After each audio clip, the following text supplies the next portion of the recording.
Hello বন্ধুরা, আজকে আমি শেয়ার করতে চলেছি ডিম আর আলুর একটি সহজ রেসিপি। আপনারা যারা আমার ভিডিওটি দেখছেন অবশ্যই লাইক, কমেন্ট অ্যান্ড শেয়ার করবেন। ডিম আর আলুগুলোকে আমি সেদ্ধ করে নেব। সেদ্ধ করে নেওয়ার পর এগুলোর খোসা ছাড়িয়ে নেব। দেখুন, আমি আলুর খোসাগুলো ছাড়িয়ে নিয়েছি। এরপর আমি ডিমের খোসাগুলো ছাড়িয়ে নেব। আমি 2টি ডিম নিয়েছি। এই ডিম আর আলু রান্না করার জন্য আমি কিছু পেঁয়াজ কুচি, রসুন কুচি আর কাঁচা লঙ্কা কেটে নিয়েছি। এরপর আমি ডিমটা ভাজার জন্য নুন হলুদ মাখিয়ে নেব। মাখিয়ে নিয়ে আমি রান্নায় চলে যাচ্ছি। দেখুন, আমি মাটির চুলায় রান্না করছি। এরপর আমি ডিমটা ভালোভাবে ভেজে নেব। ডিমগুলো আমি ছেড়ে দিয়েছি। আমি 2টি ডিম নিয়েছি। আপনারা আপনাদের ইচ্ছে মতো ডিম নিয়ে রান্না করতে পারেন। ভালো করে লাল করে ভেজে নেব। এরপর এটা তুলে নিয়ে এই তেলে আমি রান্নাটা শুরু করব। আগে থেকে কেটে রাখা পেঁয়াজগুলো আমি ছেড়ে দিচ্ছি। পেঁয়াজ, রসুন আর কাঁচা লঙ্কা দিয়ে ভালোভাবে তেলের মধ্যে ভেজে নেব। আমি রান্নার সময় বেশিরভাগ টাইমই কাঁচা লঙ্কাটা বেশি ব্যবহার করি। এটি স্বাস্থ্যের জন্য খুবই ভালো।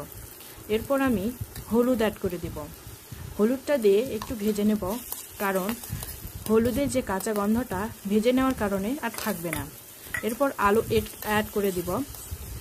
আলু দেওয়ার পর আমি রান্নাটা ভালো করে নেব।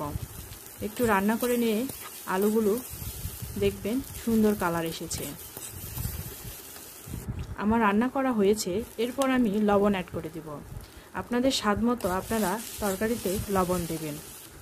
লবণ দেওয়ার পর আমি আগে থেকে বেটে রাখা কিছু আদা জিরা মশলা বেটে রেখেছিলাম, এগুলো দিয়ে লঙ্কার গুঁড়ো দিব।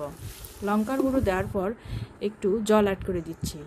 তরকারিটা একটু সেদ্ধ করে নেওয়ার জন্য আমি ঢাকনা দিয়ে ঢেকে নিলাম।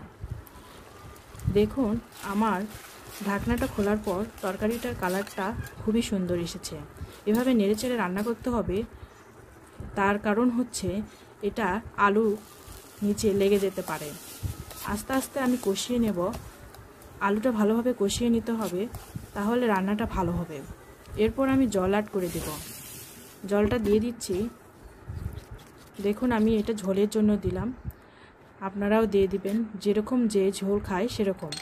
এরপর ডিমটা দিয়ে ভালোভাবে ফুটিয়ে নেব। আমি ফুটিয়ে নেওয়ার পর তরকারিটা নামিয়ে নিয়ে আপনাদের